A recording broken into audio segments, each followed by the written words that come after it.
एक नौजवान का वाकया स्टोरी आपको बयान करने जा रहा हूं।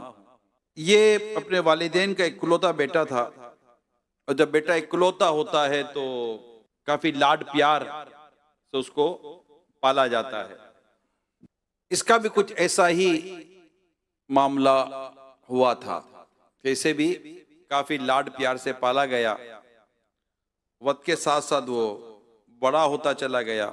लाड प्यार की वजह से उसका जो दिमाग था वो खराब होता गया, यानी बिगड़ता चला गया। वो उसके अंदर वालिदैन की लिए को मोहब्बत, शफकत, प्यार और हमदर्दी का जज्बा उसमें था नहीं। माँ बाप के साथ बदतमीजी करता, इनके साथ बदअखलाकी करता, उल्टे सीधे अल्फाज कहकर माँ बाप को तकलीफ पहुंचाता। एक वक्त आया कि वालिद साहब का इंतकाल हो गया, और इसी तरह बाप को तकलीफ देता देता देता रहा। आखिर कभी बाप से इसने माफी ना मांगी, और वालिद साहब एक दिन दुनिया से रुखसत हो गए। अब माँ अकेली रह गई। वालिद की वफात के बाद भी इस नौजवान में कोई तब्दीली ना आई। जैसा था वैसा ही रहा, बदतमीज का बदतमीज, बद अखलाक का बद अखलाक, बेबाक था। माँ बाप के साथ तो बदतमीजी करता था, बाप के जाने के बाद अब माँ के साथ भी वो बदतमीजी, बद अखलाकी, तू तड़ा, अबे तबे से बातें करता। दिन ब दिन इसका रवैया खराब से खराब होता चला गया। माँ बहरहाल माँ होती है, इसके अंदर औलाद के लिए बेतहाशा मोहब्बत होती है। औलाद कितनी बिगड़ी हुई हो, माँ अपनी शफकत का और अपनी मोहब्बत का अंदाज बनाए रखती है। बुरे साथियों की दोस्तियों ने इसे मजीद बिगाड़ रहा। घूमना फिरना, उल्टी सीधी दोस्तों की हरकतें करना, ये इसकी प्रैक्टिस थी। माँ इसको मना करती। माँ को अच्छी तरह मालूम था कि बुरे साथियों की वजह से ये मजीद बिगड़ेगा, ये मजीद खराब हो जाएगा। वैसे ही इसका दिमाग है ही इस तरह का। माँ के लाख समझाने के बावजूद भी इसके अंदर कोई तब्दीली ना आई, और उल्टा ये माँ पर चढ़ाई कर देता, उल्टा सीधा बोलना शुरू कर देता। एक दिन माँ ने भी इसको खत्ती लिख दिया कि अब भी वक्त है, सुधर जा, मैं तुझे समझा रही हूं, सीधे रास्ते पर चल। अगर तूने अपने आप को ना बदला तो मैं अपने बड़े भाई के कहकर तुझे फिर अदब सिखलाऊंगी, यानी अब मैं तेरी शिकायत करूंगी, इन्वॉल्व करना पड़ेगा किसी ना किसी को तेरे मामले में। अब इस धमकी का भी इसको कोई असर वसर हुआ नहीं कि मामू भी क्या बिगाड़ लेगा मेरा। उसने और मजीद उल्टा सीधा बोलना शुरू किया, और मामू के बारे में भी जो मुंह में आया बकवास उसने कर डाली। अब उसकी उम्र बढ़ते बढ़ते 24 साल की हो गई। अट्टा कट्टा नौजवान, ताकत हाथों में बाजुओं में। कोई मुदाखलत करता तो उस पर बरस पड़ता, तुम होते कौन हो मेरे मामले में बोलने वाले। अभी इन्हीं हरकतों का सिलसिला इसका शुरू था कि माँ इसको मजीद समझाने लगी, उसको तलकीन करने लगी, उसको नसीहतें करने लगी। अब 24 साल का लड़का अब किसी काबू में नहीं आ रहा। इस पर बेटे का पारा चढ़ गया, और ये बेटा हुआ अब आपे से बाहर। जूता निकाला और मां को दे मारा। मां ने जूते से बचने की कोशिश की, मगर जूता उसकी कमर पर लगा। मां बैठकर ज़ारो कतार रोने लगी। वो अपनी किस्मत को रो रही थी कि ऐसा बदबख्त बेटा मैंने पैदा किया। वो अपनी आप को कोस रही थी। होता है ना कि मेरे अपने आप को याद कर रही है, अपने अमाल याद करेगी कि ऐसा बदबख्त बेटा मेरे यहां पैदा हो गया कि मुझे मेरा बेटा जूतों से मार रहा है। उसको कहीं किसी किस्म की कि लड़के को कोई नदामत, को अफसोस नाम की कोई चीज नहीं थी। माँ इतनी तकलीफ देती कि अचानक नाफरमान बेटे के लिए मां के मुंह से बद्दुआ निकल गई, बद्दुआ, और वो भी मां की। देती नहीं है ये मां बद्दुआ, यूं देती नहीं है, लेकिन मां के मुंह से निकल गई ना, ये कहते तीर कमान से निकल गया। अब ये नाफरमान बेटा जूता मारने के बाद घर से निकल गया, दोस्तों में चला गया, अपनी करतूतों में गया, हरकतें करने लगा जो दोस्तों में हल्ला गुल्ला करना होता है। थका हारा घर वापस आया, जाकर माँ को पूछता नहीं है, माँ गुस्से में आ गया था, दिमाग खराब हो गया था, तुझे मारा पीटा, माफ कर दे वगैरह होता है ना आदमी हमदर्दी। पता ही नहीं है कि माँ जी रही है, मर रही है, क्या था। थका हारा घर आता है, अपने कमरे में जाता है, जाकर सो जाता है। पूछा ही नहीं माँ को कि माँ तेरे का साथ क्या हो गया। वो माफी आफी तो बंदा मांगेगा नहीं मांगेगा, कुछ भी नहीं। सुबह माँ जब उठी तो वो तो सोया पड़ा हुआ था, माँ अपने काम में मसरूफ थी। जब इसकी आंख खुली नौजवान की, तो क्या देखता है कि वो जिस हाथ से इसने अपनी मां को जूता मारा था वो हाथ ही काम नहीं कर रहा, यानी हाथ मफलूज हो गया, हाथ तो फालिज पड़ गया, पैरालाइज हो गया, हाथ कंप्लीटली पैरालाइज हो गया। उसने फौरन दरवाजा बंद किया और चीख चीख कर रोने लगा कि मेरा हाथ मेरा हाथ मेरा हाथ। अब मां उठकर अपने काम में लगी हुई थी, अचानक मां के कानों में आवाज आई कि मेरा बच्चा रो रहा है, चीख रहा है। मां तो मां होती है ना। मां जल्दी से कमरे की तरफ दौड़ी, दरवाजा खोला तो देखा तो बच्चा तो बिल्कुल उल्टा पड़ा हुआ है, 24 साल का नौजवान है, हाथ उसका काम नहीं कर रहा, मुड़ चुका है, फालिज लग गया है, चीख रहा है, रो रहा है, चिल्ला रहा है। अब मां क्या करती, मां ताना नहीं दे रही, मां ताना नहीं दे रही, देखा कुछ भी नहीं कर रही, ये मां होती है। मां आती है, बेटे को उठाती है, सीने से लगाती है, बेटा रो रहा, मां भी रो रही है। और बच्चा अब कह रहा है कि मां जिस हाथ से तुझे मारा था ना वो हाथ अब मेरा काम नहीं कर रहा, अब मैं क्या करूं। अब मां बेचैन परेशान, सारी उम्र की तकलीफों को भूलती हुई रब से दुआ करती है, मौला मैंने से माफ किया, तू भी माफ कर दे। मगर मेरे प्यारे इस्लामी भाइयों, ये स्टोरी कुछ और है। मैंने वाकया सुनाते सुनाते कह दिया, तीर कमान से निकल चुका था। मां ने अपने रब के हुजूर अर्ज की, मौला माफ कर दे, मगर कहानी यह है, और जिससे यूं कहा जा सकता है कि अल्लाह पाक ने गोया इसके लिए फैसला फरमा दिया कि अब इसका हाथ सही नहीं होना। इसने अपनी मां पर जुल्म किया, इसने मां के साथ ज्यादती की, और आखिरकार इसका लड़के का हाथ फालिज हो गया और जिंदगी भर के लिए मोहताज और माजूर बन गया। अल्लाह अल्लाह अल्लाह। मेरे प्यारे इस्लामी भाइयों, ये बात समझने की कि बंदा अपने मां से कोई या बाप के साथ कोई सा जुल्म, कोई सी ज्यादती कर बैठता है, और अल्लाह पाक को इस कदर वो उसका अमल नापसंद होता है, इतना अल्लाह पाक उस पर मतलब इस मामले में अल्लाह कितनी भी नाफरमानी कर बैठता है कि वो समझे कि वो बहुत बड़ी भूल खा जाता है। आज मेरा बयान आप समझ गए कि क्या है। माँ बाप, अल्लाह पाक हमारे माँ बाप को सलामत रखे। हर औलाद गौर करे कि इसने अपने माँ बाप के साथ क्या किया है। उससे हाथ उठाया, उसका हाथ फालिज हो गया।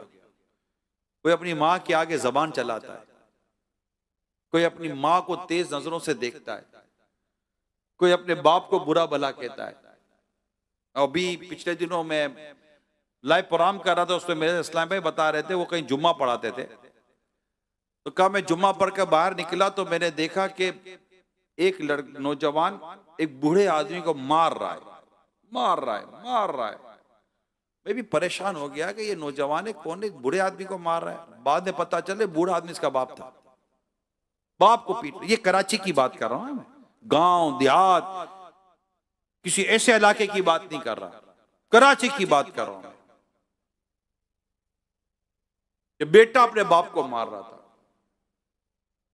और ऐसे मैंने कई वाकयात पढ़े हैं कि बेटा मां के ऊपर जुल्म करता है, मां की जायदाद के पीछे पड़ा हुआ है, मां के माल के पीछे पड़ा हुआ है, मां ज्यादा बोलती है तो वो गुस्सा कर देता है। ऐसे तक वाकये पड़े जिससे गरम स्त्री मां की पीठ पर लगाई है।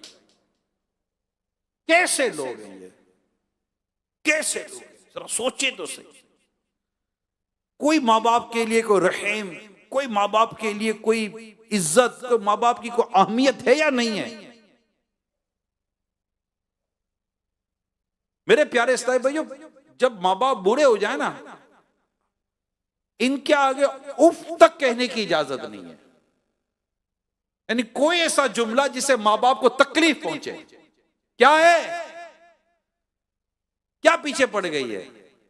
हमारे यहां तो बीबी, मैं ये कह सकता हूं कि हर तरफ ऐसा माहौल नहीं है कि इज्जत वाला, लेकिन फिर भी हमारी सोसाइटी में, हमारे कल्चर में अभी कुछ ना कुछ माँ बाप के ताल्लुक से कहीं ना कहीं को रिस्पेक्ट वाला माहौल मिलता है। लेकिन अगर आप मुल्क से बाहर वेस्टर्न कंट्री में जाए, you old man, you old women, उठाकर फेंक देते माँ बाप को, उठाकर फेंक देते, चाहिए नहीं माँ बाप। क्या हो गया? माँ बाप ने कभी उठाकर फेंका है आपको? वो पहली खांसी जो हमें बचपन में हुई थी, मां कितनी तड़पी होगी। वो पहला बुखार जब हमें था, बाप कितना बेचैन हुआ था। वो ऑफिस से आते हुए, काम से आते हुए, पहला फल जो बाप ने देखा था, उसको बेटा याद आया होगा। आज अपने बेटे के लिए मैं आम लेके जाऊंगा, आज अपने बेटे के लिए सेब लेके जाऊंगा। याद है मैं बाप ने बिठाकर केले के छिलके उतारकर हमको खिलाने की कोशिश की, तो हम भाग गए थे और बाप पीछे भागा था हमें खिलाने के लिए। बाप घुटनों के बल चल चल कर आता था हमारे पास। कभी कोई याद है या नहीं है? भूल गए हो? कभी याद है कि माँ ने अंडा बना कर दिया था, कहा था माँ मुझे ये अंडा नहीं खाना, मुझे ये अंडा नहीं खाना, तो माँ ने कहा बेटा सबर कर, तेरे को दूसरा अंडा बना देती हूँ। याद है या नहीं है कोई सी बात? मुझे शरबत नहीं पीना। आज भी इफ्तार के वक्त भी बच्चा जिद करता है, माँ 4-4 किस्म के शरबत बना कर देती है। आज की बात करो, आज 24वां रोजा है।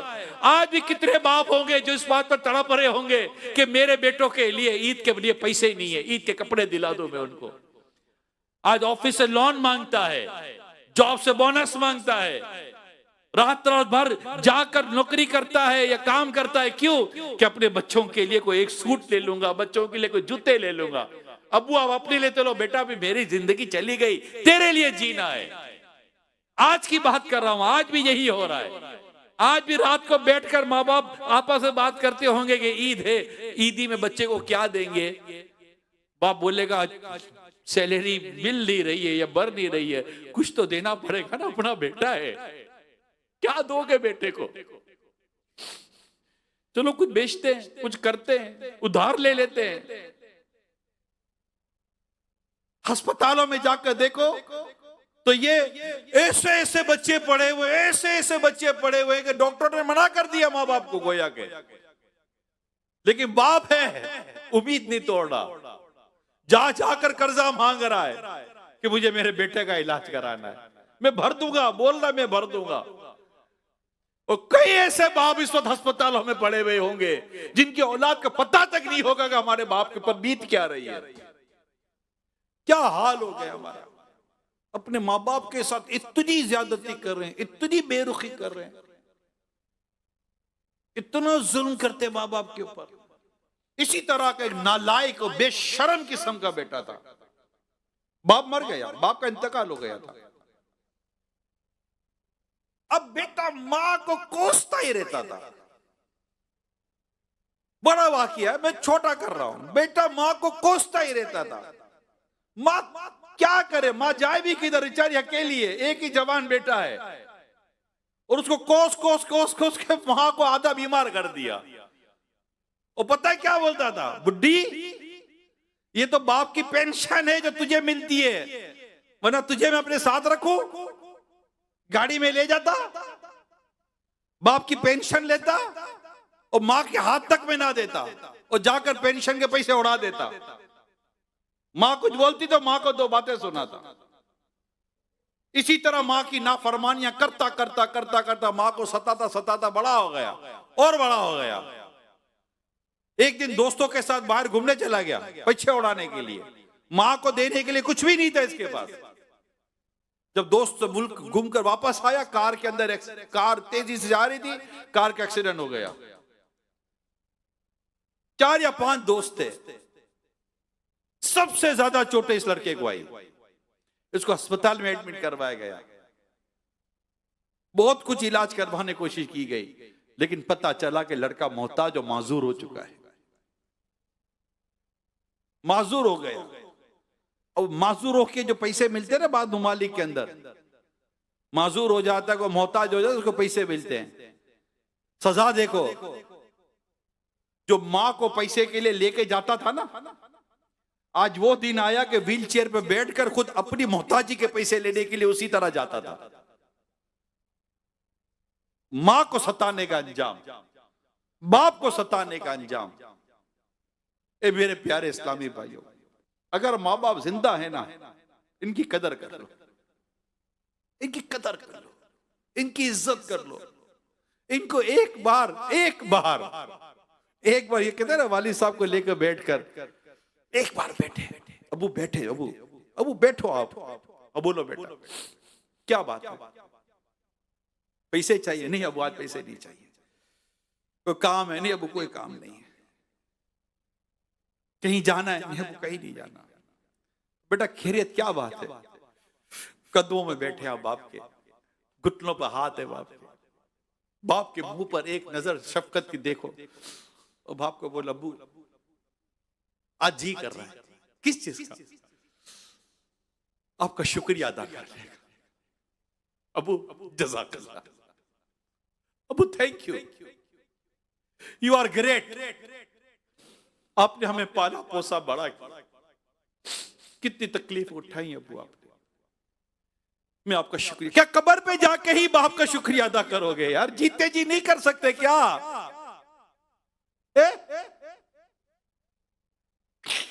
माँ के साथ उन कदमों में बैठ, माँ बैठ, क्या बेटा बोलना मेरे लगते जिगर, क्या हुआ? माँ बैठ तो सही। माँ बोले कि बेटा बोल, माँ तू बहुत अच्छी है, आप बहुत अच्छी हो, मैंने आज तक आपको बहुत सताया है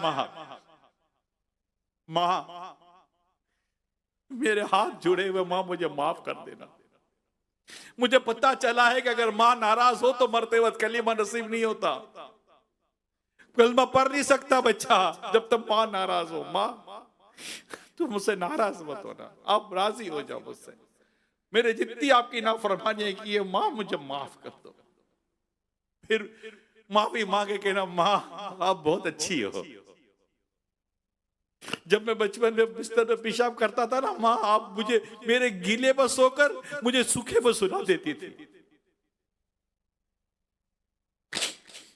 रात रात भर जागकर माँ आपने मुझे दूध पिलाया है, और अब्बू को भी नहीं उठने देती थी, इस बेचारे की सुबह जॉब है। रात रात भर मुझे दूध पिलाती थी, सुबह मेरे अब्बू को नाश्ता देती थी।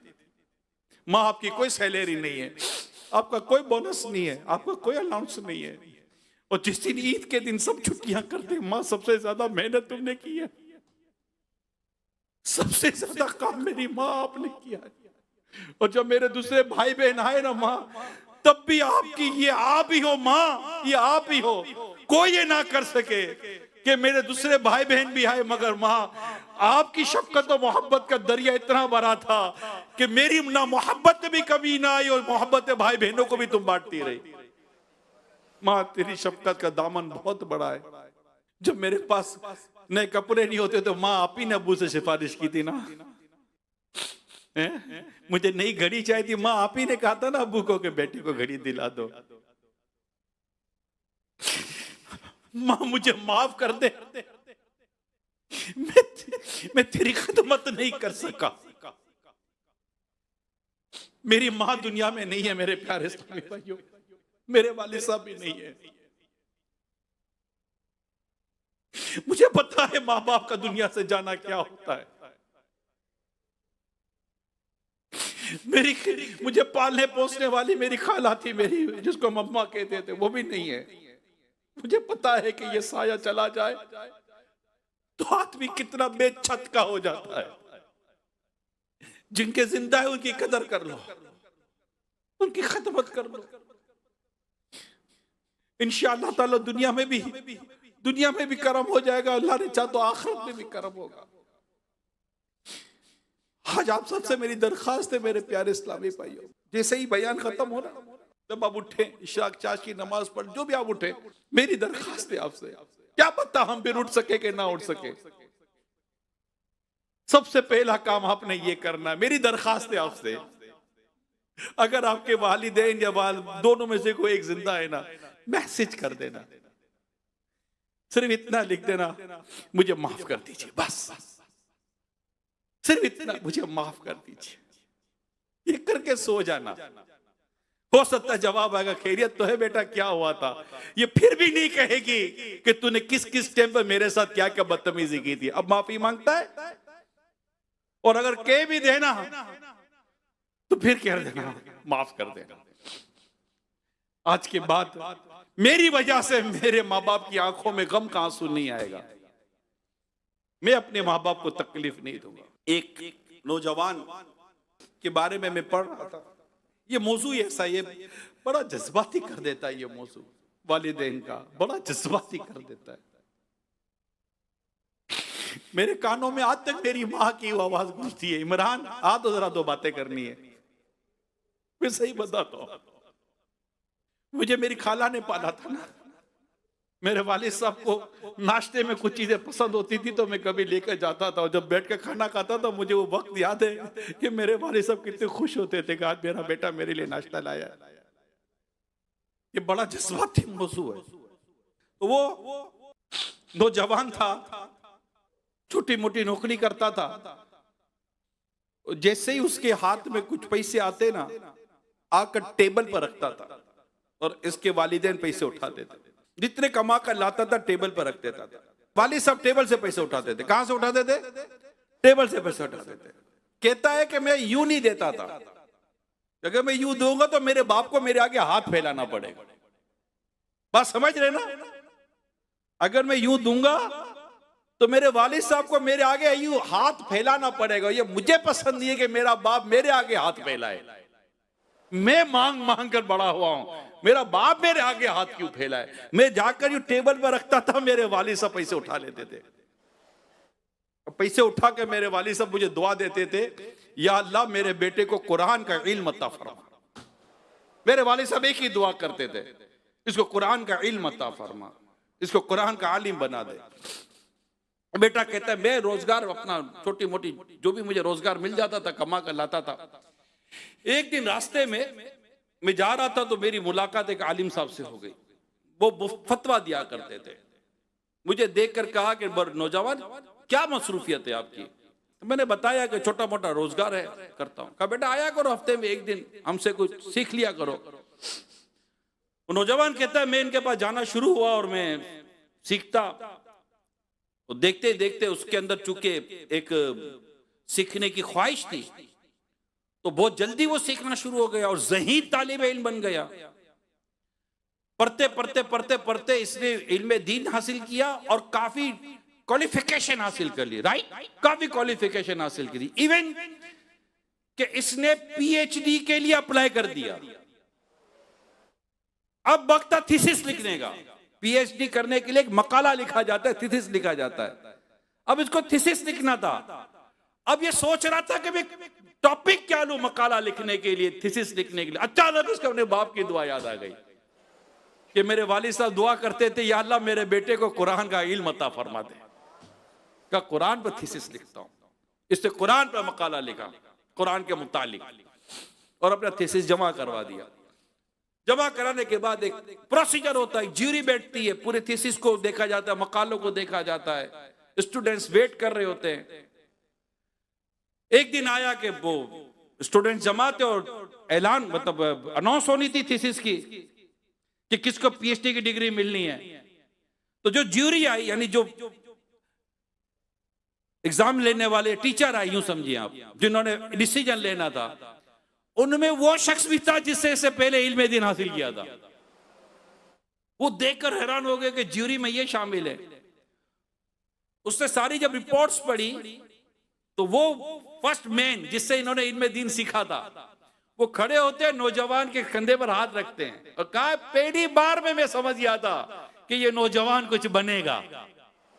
और आज ज्यूरी फैसला करती है कि हम इसे इस्लामिक स्कॉलर की पीएचडी, और जो मकाला इन्होंने लिखा, मकाला हमारे यहाँ अप्रूव हो गया है और इसे पीएचडी की डिग्री हम दे रहे हैं।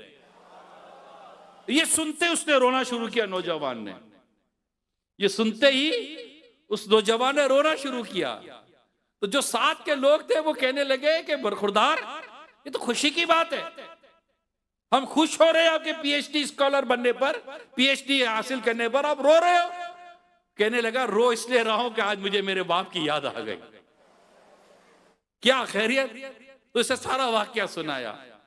का बस वे जब भी मेरे वालिद साहब के हाथ में पैसे देता, मेरे वालिद साहब खुश हो जाते थे। बाप खुश होकर मुझे दुआ देता था, और दुआ ये होती थी, या अल्लाह मेरा बेटा कुरान मजीद का आलिम बन जाए। उस्ताद साहब, आज मैं अल्लाह पाक ने मेरे वालिद की दुआ कबूल कर ली और मैंने इस पर मकाला लिखा, और आज मेरे बाप वालिद की दुआ की बरकत है कि आज मुझे इस मौजू पर पीएचडी डिग्री मिली है। वालिद साहब की खिदमत, माँ की खिदमत, माँ की गमख्वारी, माँ की खैर ख्वाही। मैं आपको एक बात बताऊं, हजरत सैयदना अबू मूसा अशअरी रज़ी अल्लाह ताला अन्हु और हजरत सैयदना अबू आमिर रज़ी अल्लाह ताला अन्हु ने रसूल पाक सल्लल्लाहु अलैहि वसल्लम की खिदमत में हाजिर होकर अपने इस्लाम का ऐलान किया, इस्लाम कबूल किया। आपसे बेत हुई तो आपने उनसे दरियात फरमाया, रसूल पाक सल्लल्लाहु अलैहि वसल्लम, सुनिएगा, तुम्हारे काफिले में एक औरत थी जिसे फुला नाम से पुकारा जाता है, उसका क्या हाल है? तुम्हारे काफिले में एक औरत थी जिसका नाम फुला था, उसका क्या हाल है? उन्होंने अर्ज की, हमने उस खातून को उसके खानदान वालों में छोड़ दिया। प्यारे आका सल्लल्लाहु ताला अलैहि वसल्लम ने इरशाद फरमाया, वाकया यह है कि अल्लाह पाक ने उसकी मगफिरत फरमा दी है। उन्होंने अर्ज की, अल्लाह पाक के रसूल सल्लल्लाहु अलैहि वसल्लम, आखिर किस वजह से उसकी मगफिरत हुई? इरशाद फरमाया, मां के साथ उसने सलूक करने की वजह से। फिर इरशाद फरमाया, अब सुनिए, इसकी मां बहुत बूढ़ी थी, इसकी मां बहुत बूढ़ी थी। एक डराने वाली आवाज आई, इसकी कौम में आवाज आई कि दुश्मन तुम पर हमला कर रहे हैं, हमला करने वाले हैं, आज आज हमला होने वाला है, इसलिए बस्ती छोड़ दे, बस्ती खाली कर दी जाए। चुनाचे वो अपनी बूढ़ी मां को पीठ पर लाद कर निकल पड़ी। जब वो थक कर चूर हो जाती, मां को पीठ पर उठाकर तो अपनी मां को नीचे बिठा देती, फिर अपना पेट मां के पेट से चिपका देती, मां के पैरों तले अपने दोनों पैर रख देती ताकि मां के पांव गर्मी से झुलस ना जाएं। चुनाचे वो औरत अपने इस अमल की वजह से नजात पा गई और अल्लाह पाक ने उसकी बख्शिश फरमा दी। मां की खिदमत आए है, मां की खिदमत। या वो एक वाकया पहले मैंने बयान के याद आ गया कि एक औरत लास्ट फ्लोर पे रहती थी और उस बिल्डिंग में आग लग गई। आग लगी, लोग निकलने लगे, निकलने लगे, निकलने लगे, उतरने लगे, आग बढ़ती चली गई। अब प्रॉब्लम यह था कि उस औरत के घर कमरे में एक बूढ़ी मां थी और उसका दूध पीता बच्चा था। अब या तो ये बूढ़ी मां को उठाए या अपने दूध पीते बच्चे को उठाए। इसने थोड़ी देर सोचा क्या करूं, आग घर में आ रही थी। फौरन फैसला किया और अपनी बूढ़ी मां को कंधे पे लिया और सीढ़ी पर चढ़कर छत पर चढ़ गई। भागी, चटपट भागी, मां को बचाना है, और छत पर जाकर कोने में जाकर बैठ गई। अचानक बेटा याद आ गया। अब उसने फूट फूट के रोना शुरू किया, फूट फूट के रोना शुरू किया कि मेरा बेटा तो अब जलकर राख हो गया होगा। रो ही रही थी कि अचानक उसके बेटे के रोने की आवाज आ गई। हुआ क्या था? हुआ यह था कि जैसे ही अपनी बूढ़ी मां को लेकर छत पर भागी, फायर ब्रिगेड का अमला सीढ़ी लगाकर उसके घर की गैलरी तक पहुंच चुका था। वहां यहां अपनी मां को लेकर छत पर भागी और यहां पर फायर ब्रिगेड का आदमी घर में जाकर इसके बच्चे को उठा रहा है। किताब में लिखा है कि इसने अपनी मां को बचाया, अल्लाह पाक ने मां के सदके में इसके बच्चे को बचा लिया। ये है मां बाप, ये है मां बाप। अल्लाह पाक हमें मां बाप का इताअत गुजार और फरमा बरदार बनाए और अल्लाह पाक हमें इनकी खिदमत करने की तौफीक अता फरमाए। और हमें बस अल्लाह पाक कभी ऐसा ना हो कि हमारे माँ बाप हमसे नाराज हो। हमने जिंदगी में बहुत सारी बेअमलियां की होंगी, एक बेअमली माँ बाप के साथ नाफरमानी भी है। अल्लाह पाक हमारे माँ बाप की जो जितनी हमने नाफरमानियां की हैं, हम अल्लाह पाक से भी माफी मांगे और उसके प्यारे हबीब सल्लल्लाहु ताला अलैहि वसल्लम का वास्ता भी दें। आपको चंद हदीसें सुना देता हूं कि अल्लाह पाक के आखिरी नबी सल्लल्लाहु अलैहि वसल्लम ने इरशाद फरमाया, आपसे सवाल किया किसी ने कि अल्लाह के नजदीक सबसे पसंदीदा अमल कौन सा है? फरमाया वक्त पर नमाज पढ़ना। मैंने अर्ज किया फिर कौन सा? फरमाया वालिदैन के साथ अच्छा सलूक करना। एक और हदीस सुनिए। एक रिवायत में है कि एक शख्स ने रसूल पाक सल्लल्लाहु अलैहि वसल्लम की खिदमत में हाजिर होकर अर्ज किया, या रसूल अल्लाह सल्लल्लाहु अलैहि वसल्लम, मैं आपके हाथ पर हिजरत की बैत करने के लिए अपने वालिदैन को रोता हुआ छोड़ आया हूं। तो प्यारे आका सल्लल्लाहु अलैहि वसल्लम ने फरमाया, इनकी तरफ लौट जाओ और इन्हें इसी तरह हंसाओ जिस तरह इन्हें रुलाया था। माँ बाप पता है कितने करीम होते हैं, माँ बाप इतने करीम होते हैं। ये रिवायत का मैं पूरा मजमून अर्ज कर रहा हूं, पूरी रिवायत का एक मजमून अर्ज कर रहा हूं कि कुछ लोग जहन्नम की आग में जल रहे होंगे, रसूल पाक सल्लल्लाहु अलैहि वसल्लम